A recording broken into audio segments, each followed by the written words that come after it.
Everything's up. Okay. Okay, you got you recording. Okay, cool. Yeah. Okay, cool. All right. So, thank you so much for sitting down to talk to me. I know I am so sorry I was so finicky with you over the past several weeks. I completely apologize. But yeah, we're doing this now. Jam for man. All right. We're doing it. Yeah. I don't know if I'm interviewing you or you're interviewing me.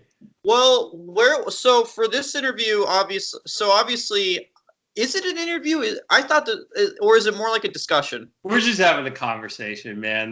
That's really all it is. We're just talking music. We're just talking music. All right. So obviously, I know when we were discussing, we wanted to talk about, heavy metal and obviously the history of like heavy metal and punk rock in Northern Virginia and DC.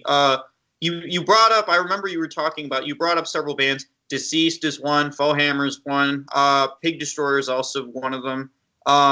What else did you have in mind that you would like to talk and discuss about with regards to like Nova metal and punk? Definitely my hometown, Reston. You know, that's where it all begins for me. Yeah. So that's what got me interested in music was, and not just interested in music in general, but the idea of local music and going out to see bands, and that you didn't have to go to RFK, Yeah, you know, or Wolf Trap to see a show, but there was other stuff going on, yeah, and that I could be a part of it too. Like I could be a part of it as a fan right there, even as young as like 13 and 14, okay. and that someday I would be able to start my own band because there were guys, you know, from my high school that were doing it and putting out music. Yeah, that makes sense. That's actually really cool. So obviously regarding like with you're from Reston, obviously. So what bands from Reston inspired you to become more involved with music or eventually develop your interest in music? Well, certainly the biggest band from Reston is Avail. Yes. And so those guys, and they were already legends. By the time I got to high school, they had moved to Richmond. Okay. But it was a known thing that they started in Reston and started at South Lakes High School, and that, you know, you could start a band in Reston and it could, you know, the music could get out to everybody.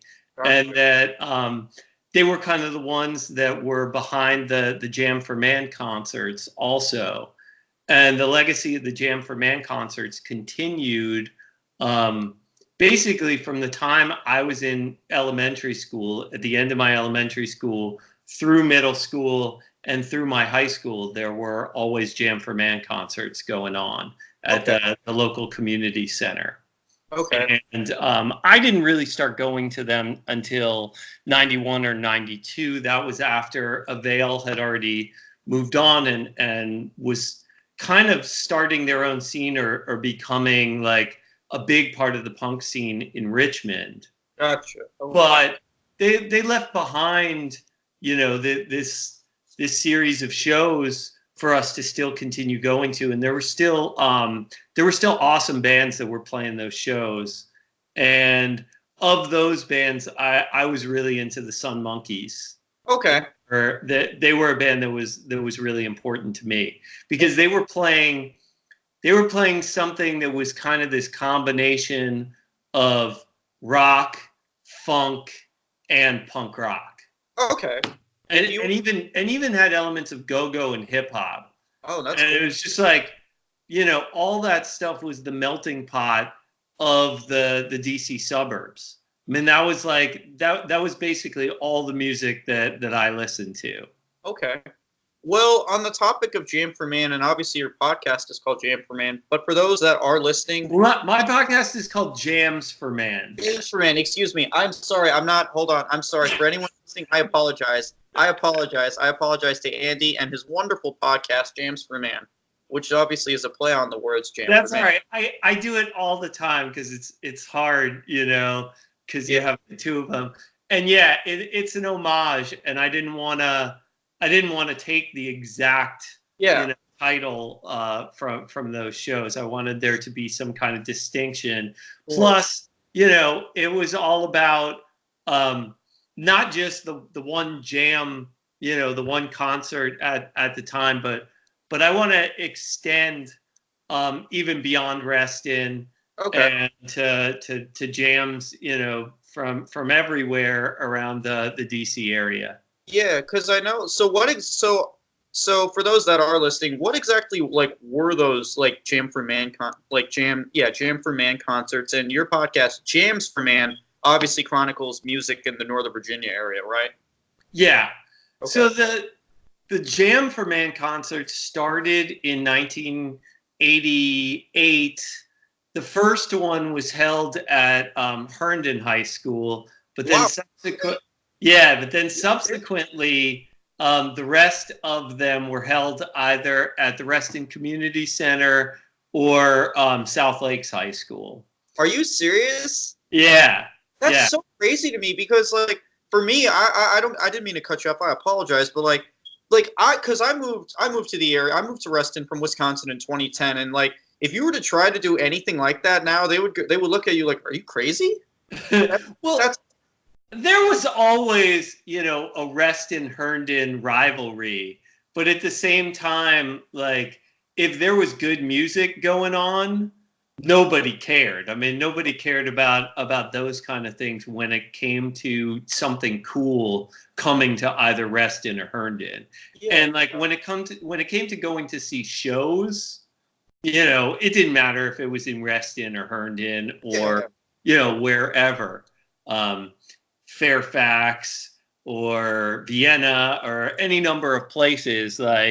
If it was in Northern Virginia and it was cool, we were going to go try to see it. So there have been bands that were playing in the Reston area, going back to bands like Foundation and Slee Stacks.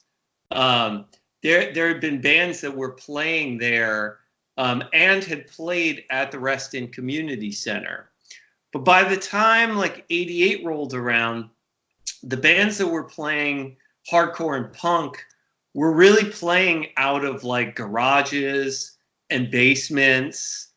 And, there were bands like Hostile Environment and LD Kids. Okay. Those were really the bands that were playing those shows at that time. And all of those shows were always getting broken up by the cops, and people's, houses were getting messed up sometimes. And, they really wanted to find a place that they could play with a decent sound system where you could have, a pit, or huge dance floor there, and room for people to move around and be able to hear everything and not get it broken up by the cops.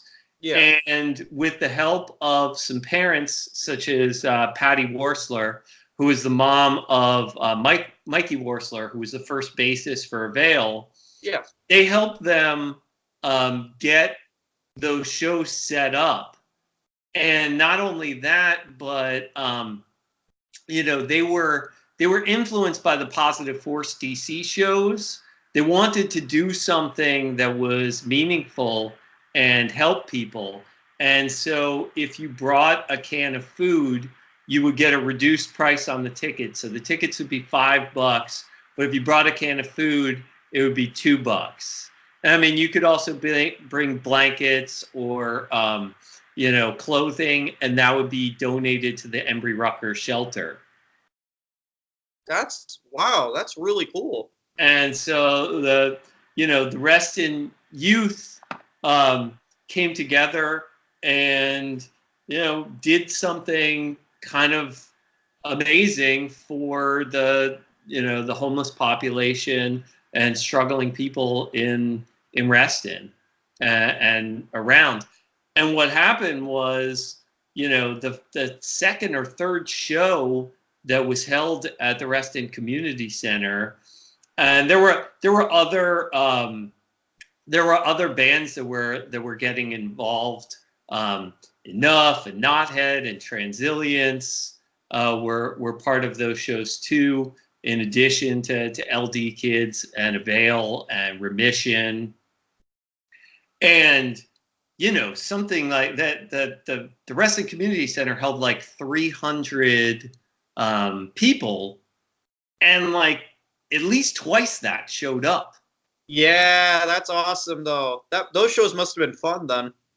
So those were just massive shows, and you can see there's still some recordings, some video recordings of this stuff that's on YouTube, and it's on the Jams for Man YouTube channel. I've tried to gather together all the videos that we have from that time, and you can just see it. I mean, it's amazing. The energy is unbelievable. The audio, not so much.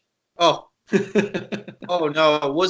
So on the topic of audiences, how was the wrestling crowd? Would when punk and hardcore bands, would they come through? People would mosh, or would people just watch basically? Oh, they were moshing. Like it was a donut shape there, and it was just massive. And people are slamming into each other.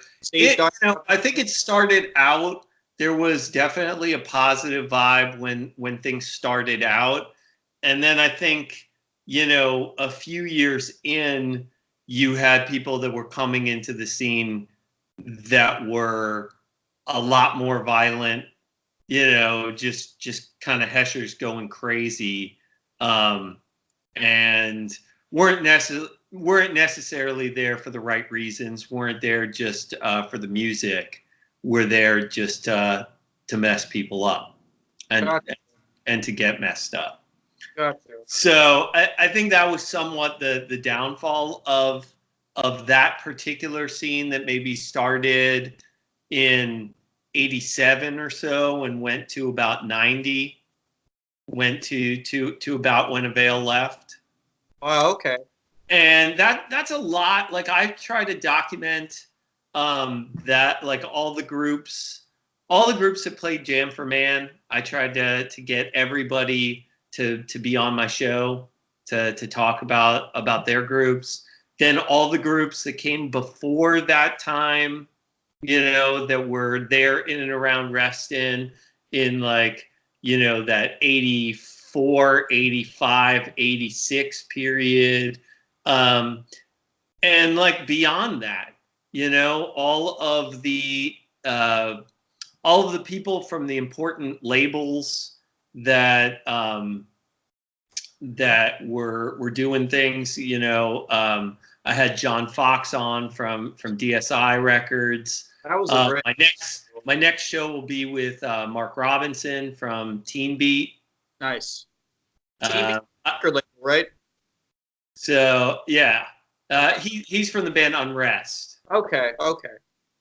And then hope to get the women behind the Simple Machines label. Okay. I had Chris Suspect on, who started the Torque Records label, and I had a lot of bands from those different labels and from Northern Virginia on the show.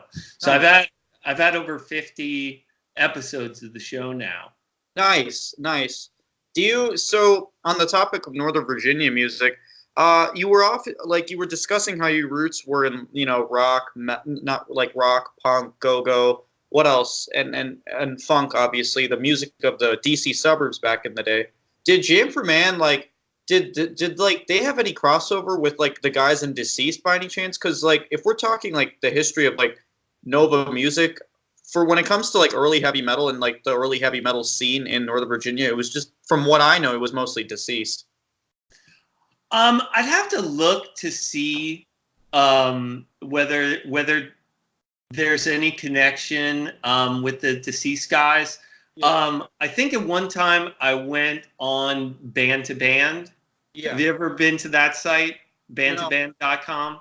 No, you should check that out. Basically, it's almost like you remember that game like 7 Degrees of Kevin Bacon? Yeah. Sort of like that, but for music, for rock bands, basically. Okay. And you can see the lineage of the different bands. And I definitely saw some crossover between Deceased and the guys from Avail. I think there might have been like a couple of degrees of separation there from the band Malefice. Yeah. And the band Foundation. I believe there were a couple degrees of separation there. But I mean, it's crazy how things cross over. Even you know, Guar started out as a band called Death Piggy, Yep. and Death Piggy was on DSI, which is John Fox's label, and with his band, United Mutation. Yes. And and Foundation was on that label too. Yes. And they were a Reston band. Yes. Yes, And they were. and they started as a band called Pudwhack. Wow. For that. Wow. So and a lot of this stuff I didn't know. Like that was way before my time. Gotcha. My time in high school was 92 to 95. Gotcha. So things that happened in Northern Virginia in 81, 82, 83, we had no idea. Yeah. That's something that you only get from like legends passed down by people, or that's sort of the great thing about the internet, because you can gather so much information now via the internet, where that information was really hard to come by. Yeah. And even in the DC Public Library, I know there's a really great punk section, and there's a lot of great videos there, and you can see a lot of incredible flyers from that time. But it's hard to gather this information together, and particularly for Northern Virginia, it was really hard to find out all this information. And kind of, I only have this information from interviewing so many people from that scene and covering a whole, now it's like a 30-year period, because I'm even interviewing people who are in bands currently in the area. Like I interviewed the Fernats. Yep. And they're currently playing, and they're playing house parties in Reston. They're also touring, all the way up to New York, and playing in Richmond a lot. But so they are a band. More than anything, they are active. Yeah, they're from Reston, and like they're still throwing house parties there and still playing. Are you serious? Oh wait, hold on. The light went off in the basement. Okay. Well, like, wow. Reston has house parties. That blows my mind. That just blows my mind, to be quite honest. Because Reston's I wouldn't say like, it's a very stuck up place. I'll just say that. Well, that may be the face of Reston is sort of like that. But I would say, if you grew up in Reston, that there's definitely like I don't know if I want to just say like seedy element, but there's certainly a countercultural element, whether that is like sort of like a ghetto element or just a rebelling against authority. I think, at least the teenagers that I always knew in Reston, people had to be there. There was a certain element of toughness. I mean, even in like elementary school and middle school, and I went to nice elementary schools and middle school, Langston Hughes and South Lakes. There were fights every day. Wow. Okay. And I dealt with my fair share of fights, on the basketball court or in the locker commons. I've also got a mouth on me and don't really back down from anybody. So, that lends itself to, getting your ass kicked on occasion. Yeah. But yeah, I mean, there were fights all the time. And, those shows that we were going to, whether they were in Reston or at the 930 Club or, wherever, there you had to be able to handle yourself in the pit. If you wanted to see that kind of music, you had to deal with getting knocked around, and Yeah. you'd have to give back a little bit of what you got too. That's true. That is true. So, Reston maybe is stuck up place in some places, but there's also public housing in Reston. There are, it's not all rich people in Reston, and there was when it comes to punk rock, like people were ready to throw down. Nice. That's cool. That's interesting that band still throws house parties. That's kind of cool that that it's like I might not be in the loop of that, but it's good to know that there are people that do that in this area. That's very comforting to me. Yeah, I was proud of that too. Seeing that, and then there are so many like rappers from Reston still like carrying on that tradition too. I mean, I see it. I go on like SoundCloud sometimes and just like search, rap or whatever, and you see a lot of people still putting out good stuff from Reston.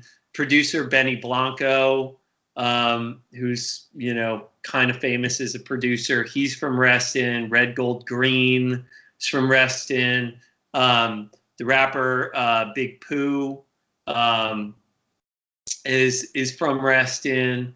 And then there's a kid now, Dino, who like I was interviewing his like dad and his uncle for my show because they were doing hip hop back in my day and a little bit before. And then, their son and nephew is now like sort of the biggest rapper in Reston. Wow. Of hip hop artists. That's cool though, actually. That actually is kind of cool to see, like, a generation of like notable musicians in Reston. Yeah. That is cool. And my dad and my grandfather were really into music too. Gotcha. And we're always taking me to stuff. I mean, I went to Wolf Trap with my grandpa, and I saw stuff like, James Brown and John Lee Hooker and Albert Collins. All the classics. And all these blues guys, and I saw jazz at Blues Alley and the Birchmere. And so I was going to shows with them. There were a lot of like jazz and blues shows too. Of course. So my whole life was steeped in a lot of different kinds of music. Gotcha. So you definitely had a ton of exposure prior to getting involved with like the Reston scene. That's good. Yeah. I mean, I was always going to shows from a young age, and then my first like concert that I remember going to in DC was in like maybe '89, and I went to go see Anthrax and Public Enemy and Primus. Oh wow! Okay. Yes. And that was the first show that I was able to go to by myself without my parents that was outside of Reston. Okay. Did you go to shows in DC often when living in Reston, or were you more like reserved to Reston? No, I was going to shows at the 930 and and just shows in DC. There were lots of random little clubs and places to go. The Bayou Safari Club? Yeah, like so exactly. Okay. Exactly. Safari Club, DC Space. Yeah. Those kind of places. Gotcha. But yeah, I mean, it always felt kind of dangerous going into DC to go to shows. And I mean, not that it felt much safer to to go to shows in Reston or around. I mean, I also went to a bunch of shows at Dharma Coffee House. Where is that? That was in Fairfax. Wow. Fairfax had shows? That's wow. Huh. Yeah. The Sun Monkeys used to play there, and Dismemberment Plan Okay. was playing there, Okay. and there were a bunch of bands that played there. So Okay. like that place, Safari Club, like those were good places to catch shows rather than going all the way into DC. I mean, you got to remember, like the Metro didn't come out to Reston at That's the right. time that I was living there, so you had to get a ride, to go into DC. Okay. Or, you had to take the bus to the Metro and then take the Metro in and then get a bus back. Okay. Wow. Okay.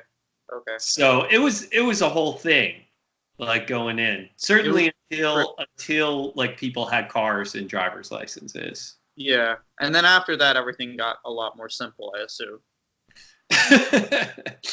I mean, simple in the fact that we were able to transport ourselves, like not so simple in the fact that, still going down there like if you're going down there with your own car, like that's a scary thing, taking your car into Ghetto DC.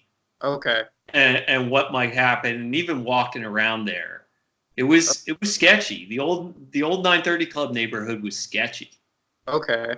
Wow. I mean, from what I've been told, like I also know like the area surrounding Nation and Tracks was also pretty rough back in the day too. Yep. Yeah.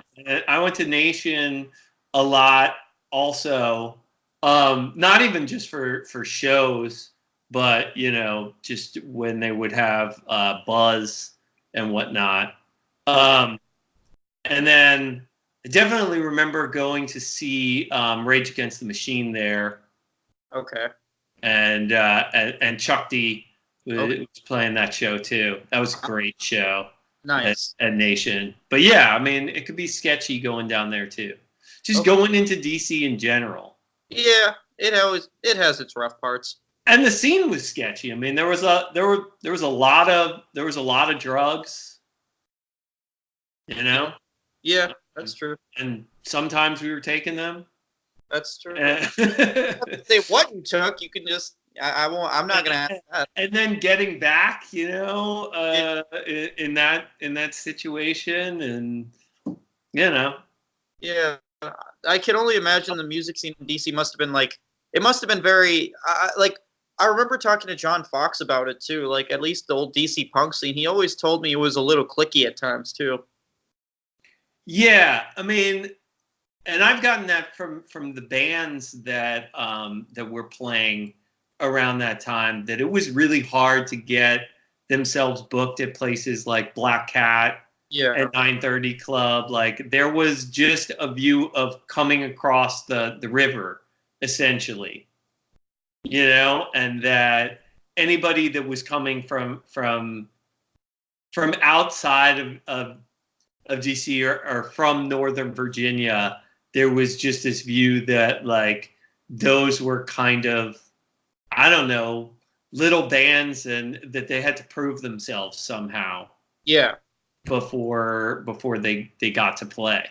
Yeah. And some of those bands, it took years and years and years for them to be able to get on a bill at the Black Cat or 930 Club or even DC Space. Wow. Dang, that is harsh. I guess it was just that could be because like there were just so many bands in the DC scene at the time. I mean, there still are, and probably even more than ever now. But I think it just helped to know people. I think again, the times were different. The connections between people are different. Not everybody had there was no internet. Yeah. So not everybody had a website. Not everybody was on like social media, Instagram and Twitter and Facebook, and had a cell phone and all these things. It was harder to get in touch with people. Yeah. And the bands from Reston, a lot of them would take their demos and try to send them with a letter to Discord, and that felt like, in a lot of ways, Discord felt like the only way into that scene. Okay. Discord was basically like the gatekeeper. Like, if I like you, you're in. Yeah. Okay. And, the only band from Reston that got on Discord was Branch Manager. And that wasn't even until later. That wasn't until like the early 90s Okay. that they were on Discord. Okay. Dang. Wow. So a lot of people just, you had to be dependent on yourselves for the most part when it came to promotion. I mean, you kind of, for any band, it's always like that, but especially back then, self-reliance was a huge part of being in a band, I guess. Yeah. I mean, it's all do it yourself. It's all DIY. And, the people that I talk to, they would build their own stages. They would take stuff from the back of like Highs or 7-Eleven and duct tape it together and and build a stage. That's like awesome. that to put on a show. And the people that did put out their own records, they did that, not knowing how to start a label or put out their own records at all. There's no YouTube. There was no like directions on how to do that. Oh, or if you're booking a tour, that's all word of mouth, and that's all just like cold calling places and calling up people, like maybe even cold calling bands from other towns. If you got the number from somebody and just saying like, hey, where do you play in the area, or can we crash at your place when we come through? Yeah. That's okay. Wow. A lot of cold calling. So it was just shooting in the dark, basically. Yeah, completely. Wow. Oh man. So I mean that it's a totally different time, but I love the energy. I love hearing about it. I love hearing like what those people did in order to get their music out there and in order to play in front of people and to to leave something behind and play great shows and maybe even make a difference in people's lives. Yes. And that ultimately I think was the goal of every band that played around Reston, or any band in general, really. Yeah, well, that's the other thing. The goal was not to make money and get rich and famous. Okay. That is the main thing. I mean, I think now a lot of people get into music thinking that. Yeah. And they're thinking about like, I want to build a following and I want to build my brand, and then I'm going to also get into all these other things, acting and fashion and all this other stuff that they may want to do. People, bands at that time didn't give a crap about any of that stuff. They just wanted to play good shows. Yeah. They just wanted to play shows in front of people and get people moving and grooving to the music. Of course. That was it. Or slamming into each other or singing along or whatever it would be. It was all about playing a show and getting out a ton of emotion, aggression, whatever by playing those shows. Of course. Even putting out music was an afterthought. Having even a demo tape was a means to people hearing what your band was all about, but it was a means of getting them to the show. Yes. The whole idea with that demo tape is how can we get more people to see us, I guess, in a sense. Yeah. So people were making tapes and giving them away, or charging $1 or $2 or $3 a tape. And they're making all these tapes and Xeroxing the covers and cutting it out and pasting it up. I mean, it was funny. It's been funny talking to a bunch of bands, even the bands that put out records.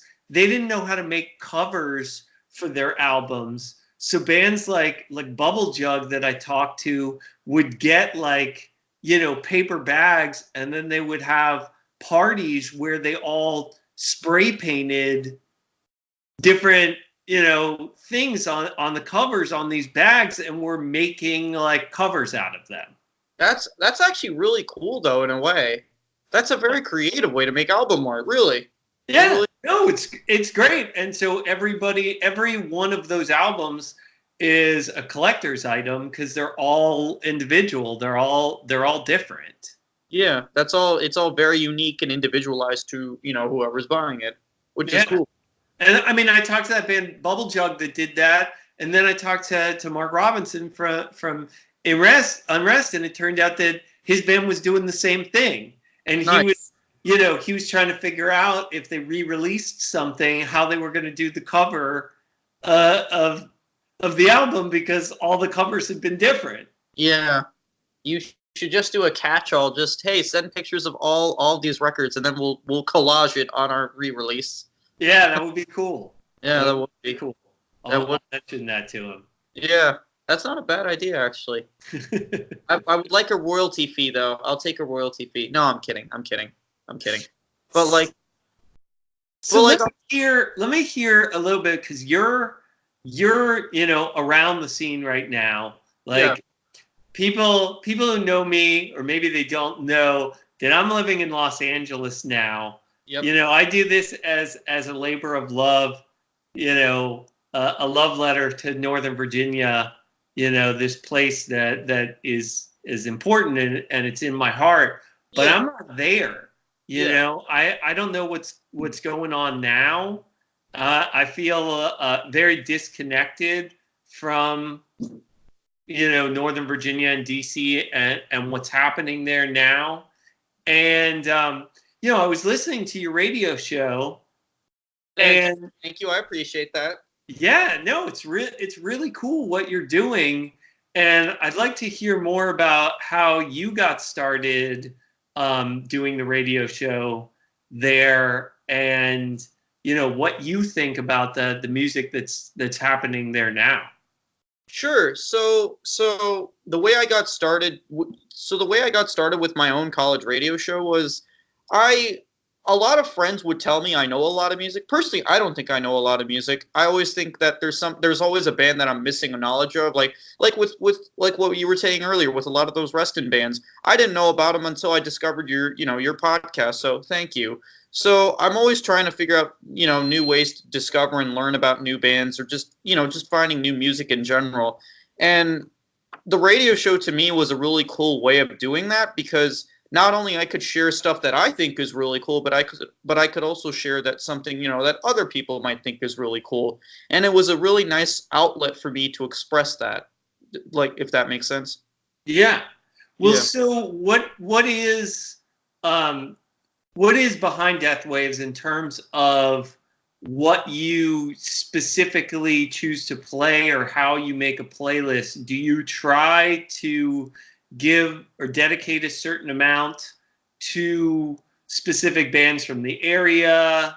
Do you have a percentage of stuff that you try to dedicate to local music, or how do you essentially decide what bands you're going to play and how you're going to arrange your shows? Sure. So typically for a normal Death Waves episode, I will write out every subgenre of music I know. So like thrash metal, death metal, hardcore punk, DB, crust punk. I'll literally write them out all on like notebook paper. Like I could fill out notebook paper with all the stuff I've been told I know, or at least I'm aware of. And what I do is I try to keep it diverse, and I try to keep every style of music balanced, regardless if they're from the area or not. So what I do is I try to allocate typically I play an average of like 7 songs of like metal, punk, industrial, and goth each. So 7 songs from like each style of that genre. So that way, whenever a listener tunes into my show, they can go, "Oh wow, that's really cool. It's different." And then I throw an industrial song at them, and then they're like, "Whoa, what? This is from left field, but it's still really cool." If that makes sense. I try to keep it as diverse as possible. So I never think like, oh, I think I've played this much. No, I write it down so that way if I think I do, I can just look at it as a source of record and go, no, I didn't. I need to put some more punk rock into this episode. Let's do that. And what I do is when it comes to selecting bands, I'm not one of those people that's very adamant on like how well known or how less known they are. I'm just more like, did I play this band already? I did. I will not play them for this episode or any other episodes because I've already played them. I need to give other bands a chance. And a lot of the times with local bands, I usually try to focus on like if a local band or like from Reston or obviously I also do Maryland and DC as well. But if those bands have released something new, then I'm always more than happy to say I like this and I'll play it. So that's usually how I select an episode, how I select tracks for an episode. I also get not radio, excuse me. I also get like promo copies from record labels, and so what I do is I always select two tracks I always select like two albums for each episode, and then I select like several tracks from each album to play, and hopefully people that tune in enjoy the promos that I got. Yeah, well, I mean, I like the diverse mix that you've got going on. You know, you've got Lieback mixed with Noi and Whiplash and Gang of Four, and you know, you just got all this cool stuff going on. Thank you. So I'm, you know, I have a really diverse taste in music, Thank you. and I like all that stuff that you're playing. I appreciate it. Thank you. I truly do. I wouldn't. I'm not gonna go ahead and say I have diverse music. Like I have a diverse music taste by any stretch of the matter. But one thing I did like, when my goal with Death Waves was like, to me, I consider metal, punk, and industrial it's all interconnected somehow. The way I've always seen it is metal, punk, and goth music they were always connected to each other somehow. I'm not going to go ahead and make the claim like if you're into Slayer, you can easily get into Ministry, or you can easily get into Skinny Puppy. I won't make that claim. Like, no, obviously not all Slayer fans are going to like Skinny Puppy, but I definitely think there are some steps or some pathways you can take to get into Skinny Puppy in their music, if that makes sense. From like, I like all three of those bands. yeah, no, I do too. I'm happy. I mean, I just bought tickets to see Slayer at Madison Square Garden next week, and Ministry are opening up. So I'm a very happy person right now. I am. That sounds like an awesome show. It will be. What are your favorite local bands right now? What are the best bands, labels? Like, what should we be on the lookout for in terms of the local music scene? Sure. So, when in terms of local, let me ask you a question before I talk about cool local artists of note. Can I include Maryland and DC as well? Because I can say absolutely. It's the DMV. Okay, thank you. You know, because I am open to having bands from, you know, suburban Maryland. I'm open to having bands all the way like down from like probably Virginia Beach up to like Baltimore. Thank you. You know, because some of those bands, like I talked to the guys from Swank. They were a band that they used to play a lot in Northern Virginia, and I really liked them. And they put out an album recently. I have yet to have them on the show, but they're a band that played, you know, in down in Virginia Beach. Okay. That's where they're from. Okay. But then they were playing up here all the time. They were playing shows up in Northern Virginia. I had Jeff Berman on. He started out in Lancaster, Pennsylvania.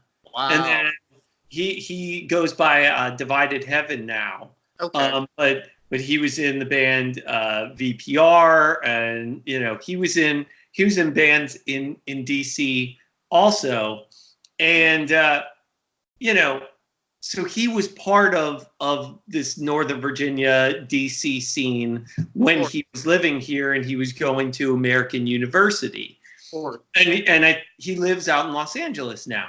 So again, like, it doesn't just I'm not pigeonholed to just Reston or just Northern Virginia at all, but I want people to have a connection to the area. Of course. And, you know, I think most of the people that have a connection to the area They played all those places. They played, shows in Maryland. They played shows in DC, and they played shows in Northern Virginia. They played in and around the whole DMV. Of course, nice. Well, on the topic of like DMV bands, then one of my favorites from our entire area is a band called Nomos. They're a grindcore band. They're from Maryland. They're really, if you like really intense like extreme metal, you will definitely love that band. They're able to draw like their influences for their style of grindcore can take, they draw various influences from like bands like from all the way out in Norway like 1349, or from like local bands like Pig Destroyer, or from bands like from Brazil like Sepultura, for example. I mean, that band is able to draw so many cool extreme metal influences into their own unique and definitive style of grindcore. It's absolutely ferocious, and it's just excellent. It's what it's what bands really that want to like.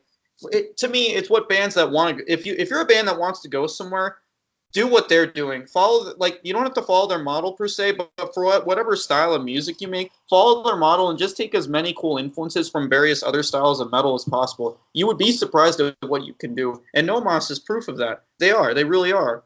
Another cool band on the topic of grindcore, because grindcore is a beautiful, beautiful thing in the DMV. It really is. On the topic of grind, I'll move down to Arlington and talk about Tomb Warden. I interviewed those bands. I interviewed those dudes several weeks ago, but that band is another cool example of what grindcore really, of what you can do with grindcore, because they're able to take influences from like New York hardcore and like early New York style death metal, like with Immolation and like Incantation and stuff. And obviously, the old New York hardcore scene like Madball and like Agnostic Front and whatnot.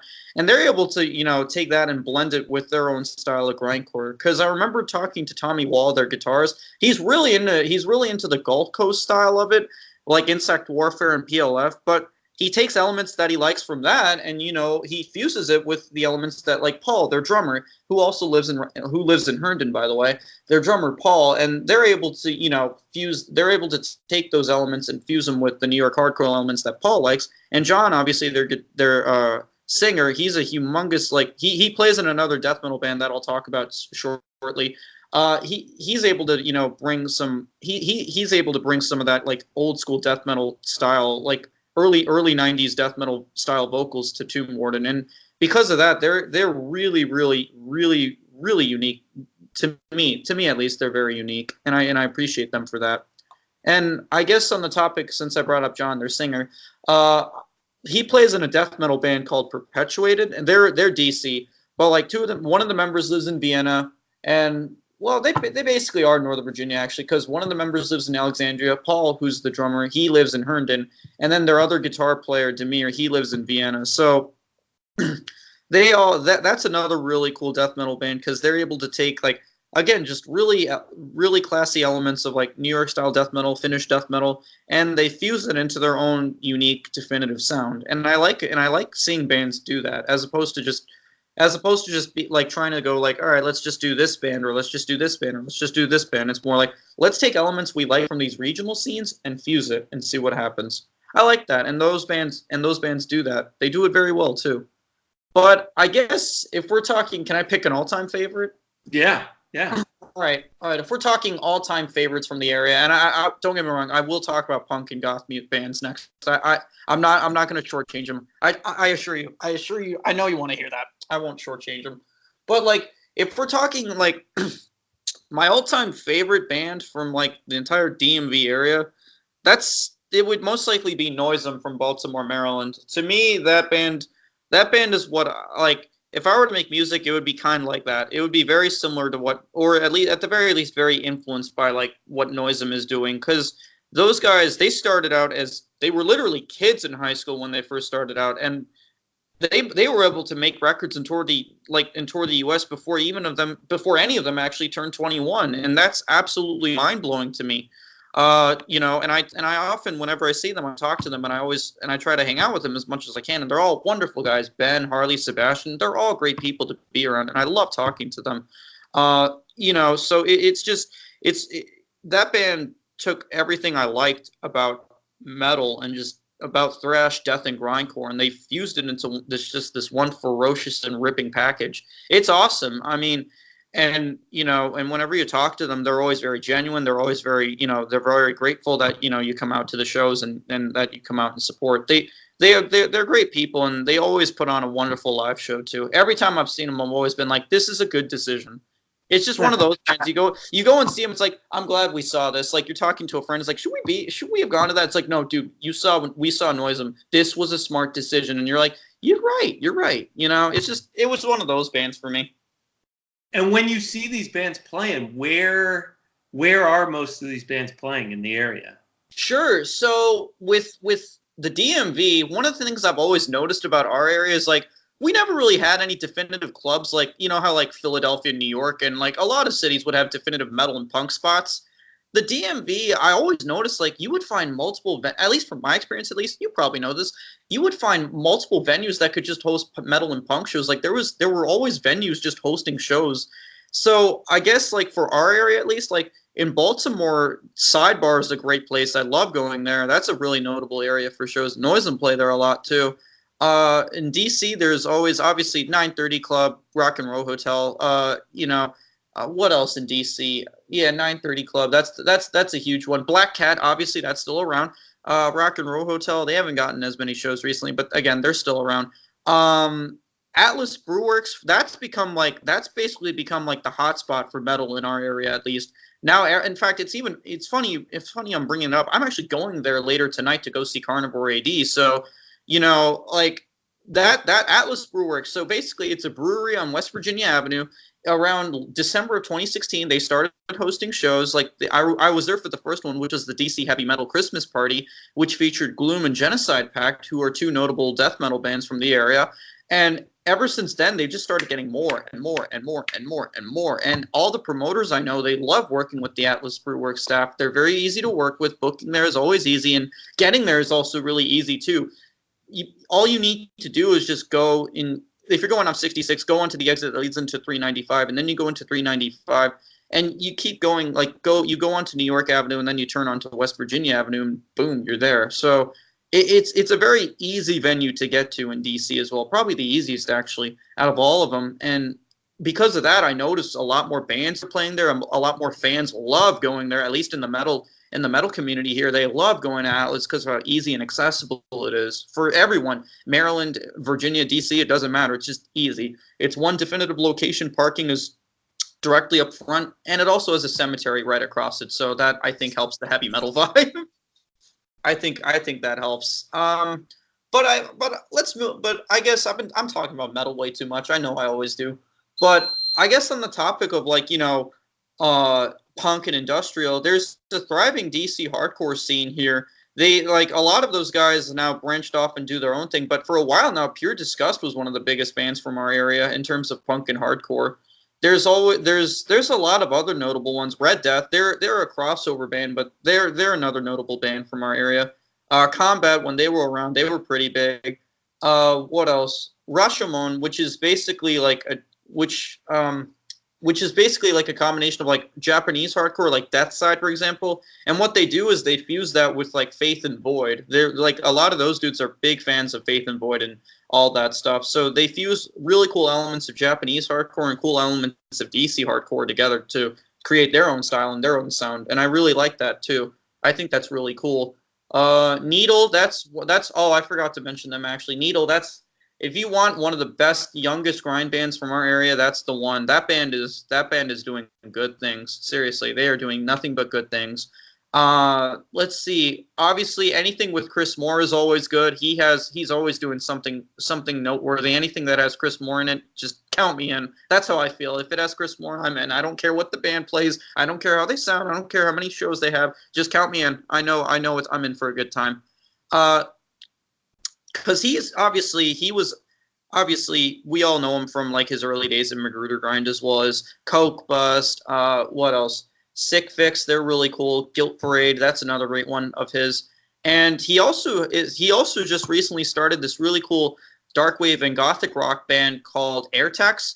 Like, if you're really into like 90s goth, especially the stuff on Cleopatra Records, that's They're really, really, really good. If you like those early '90s goth albums, like not early goth albums, but early goth records, and obviously Wax Trax and Cleopatra. You would definitely enjoy Airtex. They take everything cool about '90s goth and just run with it, and I really appreciate them for that too. And in terms of local goth music and local post punk, one band I really like, and this one is another one of my all time favorites from the DMV in terms of like just right now local bands. Social Station. They're very like Gang of Four influenced and very Mission of Burma influenced. If you like that style of post punk, very intellectual and cerebral style of it. Let's see. I'm trying to think. Ego Likeness from Baltimore, they're really cool too. They're again Metropolis Records band too, so there's like they are a noteworthy band from our area actually. What else? I mean, I'm trying to think. Let's see. Dang, I wish I had my notepad on me. I could just like list off bands for you, and you'd go, oh, okay, cool. Yeah, what's up? You look rad in the dark. Oh, But we cannot see you anymore. Just hold on, let me turn just this to on. let you know. My bad. Hold on. Not that we. Room is the light in our basement's automatic, so it turns off whenever. It turns off and on whenever. I apologize. Sorry about that. So other than your show, what are other like shows to listen to, or what are other places to like discover this music other than going out to the shows, like in terms of whether it's internet radio or satellite radio, or even actual radio just coming over the regular airwaves. Sure. How are you finding these bands? How are you discovering this stuff? And where can we hear more things like this? Sure. I mean, a lot of that, from my experience at least, a lot of it was really just going to shows and just like meeting people. I tend to keep to myself at shows. I won't lie. I tend to do that, but I would always, for some reason, I'd always end up in a conversation, and then I'd talk to them, and they'd say, "Hey, I play in this band," or "Hey, I play in this band," and I'd go check it out, Or I would go and see these bands. Like I would go early to see like some of the opening bands because I knew some of them were good. I wasn't one of those people that's like they all suck. No, I know there are good opening bands out there, and the DMV is proof of that. We have plenty of those. But I would just go and I'd see these bands play, and I'd really enjoy it, and then I'd just start talking to the members. That's kind of how it would happen. Or another way is you kind of just have to go to record stores in the area, like Vienna Music Exchange is one of them, CD Seller is one of them, Smash Records in DC, that's another one. And what I would do is I would just go to the bulletins and I'd see flyers for shows, and really that's basically how I would find more local bands that way.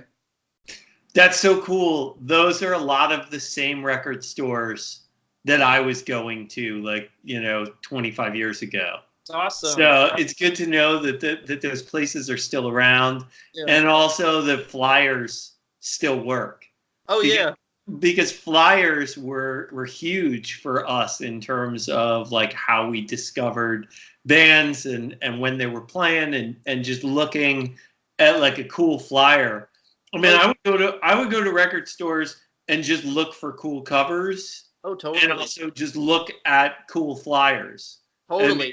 If I like the flyer for this band, I'm going to like this band. Or if I like the album cover for this band, I know I'm going to like this. Oh, totally. And then I what's funny on the topic of album covers? I remember talking to some of the older metalheads and punks and goths that I know, and they'd always tell me, it's like, well, if you didn't like the album cover, you would turn to the back to see a picture of the band, and if they were wearing cool shirts, you would buy the record. Totally. Yeah. If they were wearing like cool band shirts, you were like, okay, these guys are cool. Let's buy this record and see what's up. Yeah. I mean, I remember I used to do that with not even just, bands from our time, but like I would go back and look at bands from like records from bands from the 60s or like 70s or 80s, whatever, bands that I'd never heard of. And I was also doing a lot of sampling for my own music from records. Gotcha. And if the record was like a quarter, 50 cents, $1, like who cared? As long as the guys in the band looked cool, and it was a cool cover, like it probably contained at least one good sample on it. Yeah. I like the logical reasoning and the deduction behind that too. It's like, this looks cool, this looks cool. Okay, this has a 75% chance of being passable. Let's buy this. I like that. No, it's cool, man. You don't see that nowadays. With people, it's always just like, I like one or two songs. All right, I'm out. And it's like, you didn't bother to discover stuff. Okay, all right, whatever. Well, I heard this stat the other day. I can't remember the exact stat, but it was something like, 90% of kids under 21 had not even listened to a full album. Are you, wait, whoa, really? Yeah. Like 90% of kids under 21 have not listened to like a full record? Yeah, a full record. That's weird, because like I was just doing that 2 days ago. Just kidding, I did that yesterday. I listened to all of Hawkwind, Hall the Mountain Grill. Well, you are awesome record. You are not in that 90%. Like, obviously, like you are very much in this other 10% of that's funny. Music obsessives, like I am, Yeah, but that's funny you bring it up, because I remember in the 8th grade when a friend when a friend of mine was trying to get me into Pantera, and I never got into him. I just wasn't getting it. But then on the Slacker radio or Pandora radio, Hell Awaits by Slayer came on, and that just completely changed my world. Like, I had never listened to anything that evil or sinister in my life, and I was just like, what is this? I have to listen to more of this. And all I remember is I just remember running up to my room. As soon as Hell Awaits finished, I just sprinted to my room, opened up my laptop, typed in Slayer, and then I forgot the title, but Angel of Death came on, and I was like, all right, I'll just check the song out, click. And I was just like, and it just blew me away. Like, I just did not know that's what a band could do. And then I was like, what album is this on? Not in the sense of like, I have to check out the whole album. I was like, what is this on? Where's this from? I checked out all of Rain and Blood, and that opened the floodgates for me. And I was 12 at the time, so you can only imagine like how much of a profound impact that might have had on like just this random suburban kid right here. Yeah, but imagine if there was no internet and there was no way of clicking to find that, and you had to instead go to a record store and like just ask the guy behind the counter about it, or find it, and just you'd have to buy the record based on that. Yeah. Or if they didn't have the record, you'd have to maybe wait till the band came to town. Yeah. Yeah. Hold on, let me just dip for a second. I'm not gonna ditch the call, but like I just have to grab my iPhone charger. I mean, not iPhone. I have to grab my computer charger because I'm at 5% right now. Okay. Yeah, I'll be right back.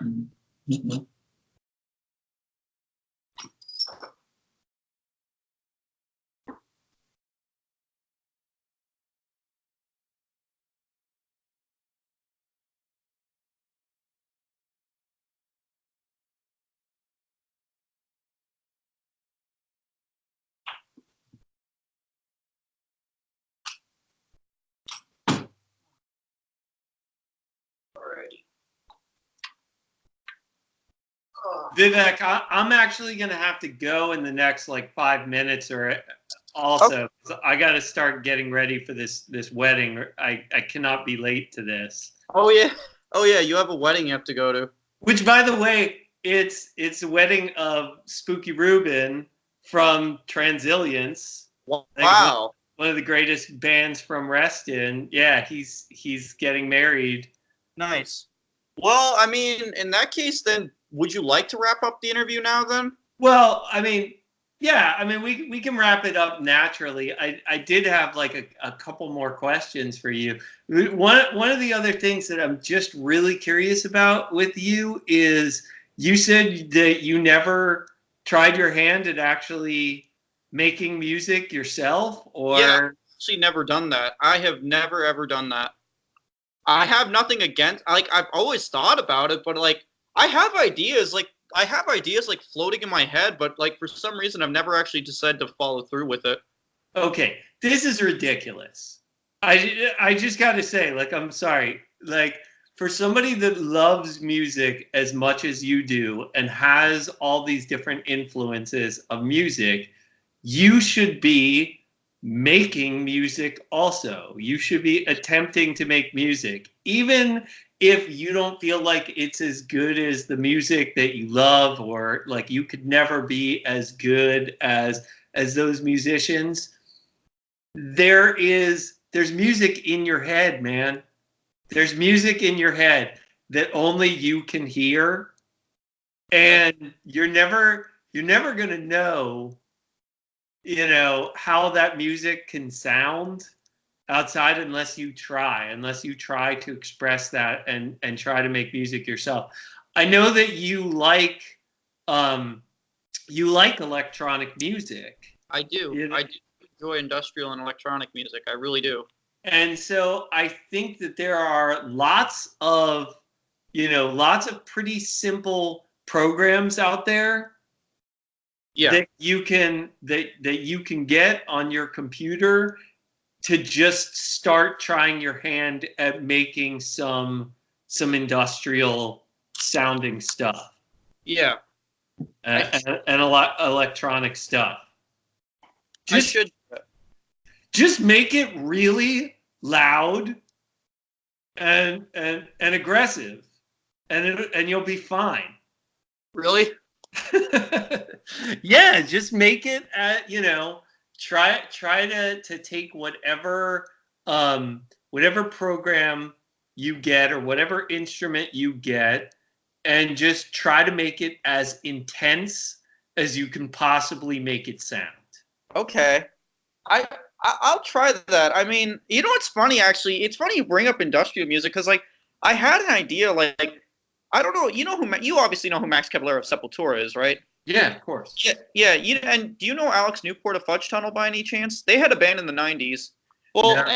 Anyways, like, they had a band in the 90s called Nail Bomb, and that was basically a combination of, like, metal, punk, and industrial, but most notably, like, if you were to take Sepultura, like, Arise era Sepultura, and fuse that with, like, Discharge and, like, Einstürzoid, Neubauten, Ministry, and Godflesh, that would be Nail Bomb. That's basically what I would like to do. Something like that, like a catch-all for thrash, punk, and industrial.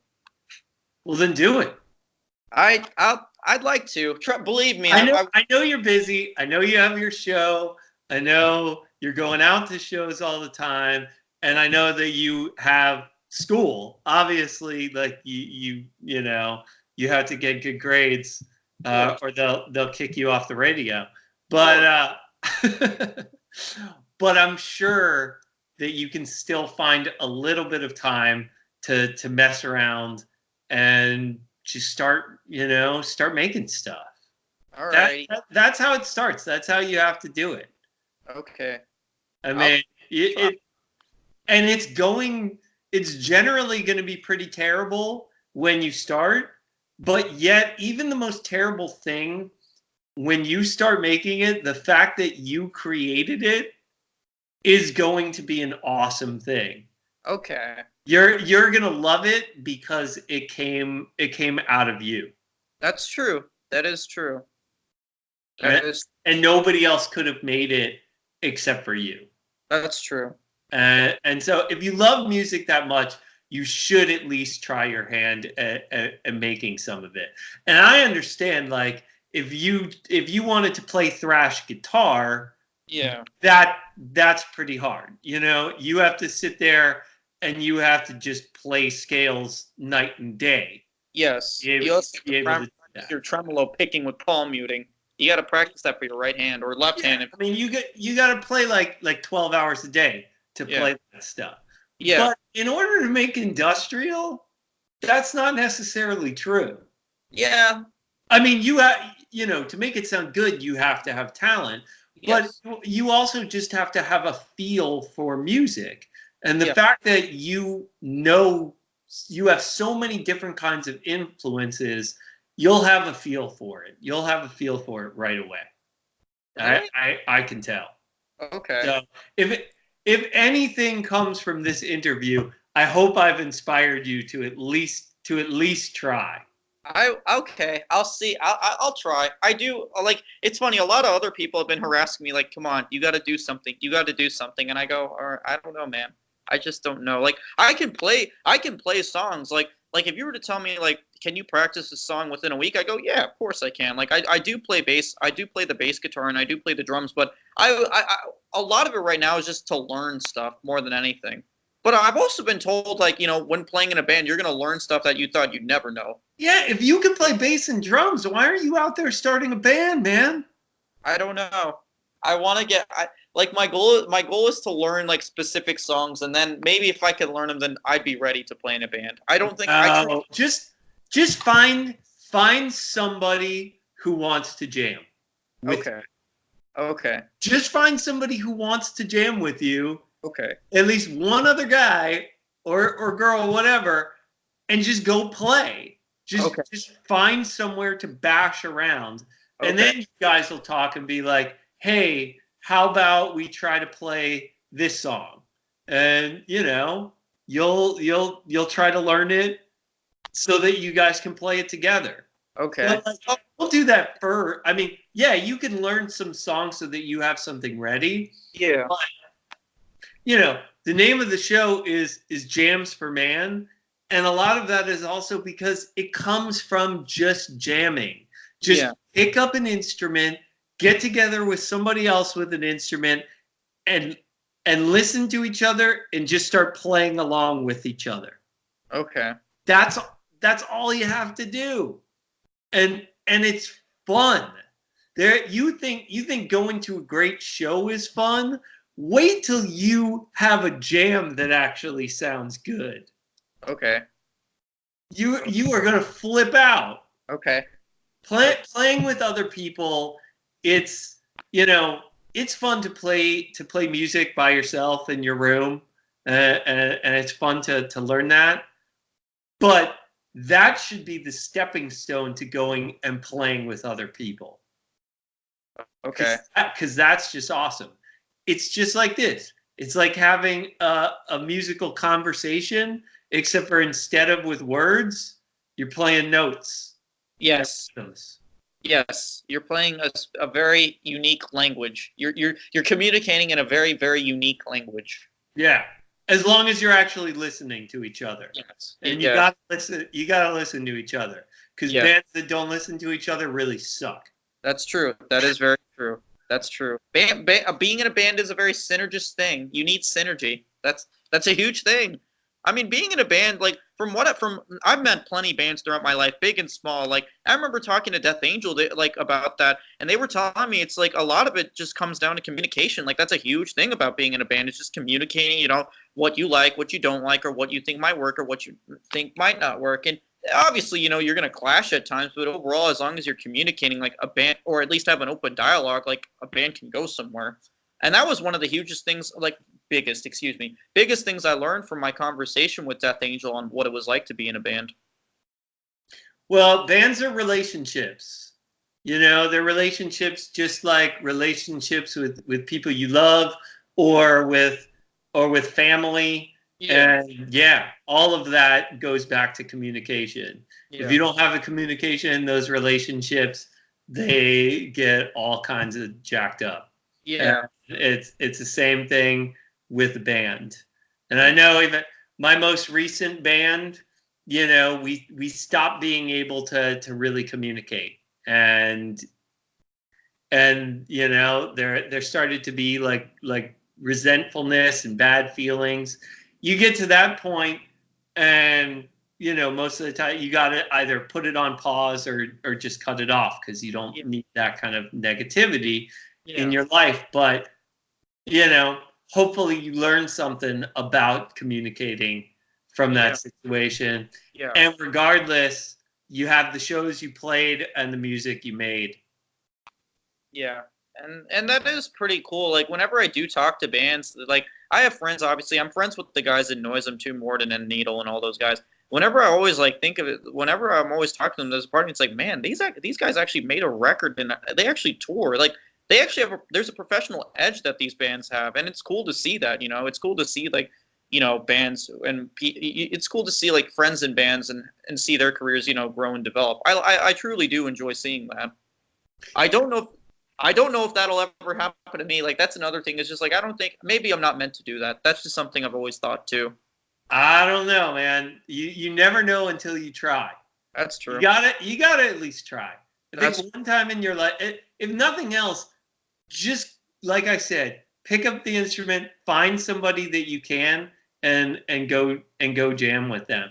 I talked to Chris Henderson on my show a couple weeks ago, and he's a photographer, but when he was in high school, he somehow got Kent Stack's number and invited Kent Stack's down to jam with his high school band. And did with Kent him and his buddies.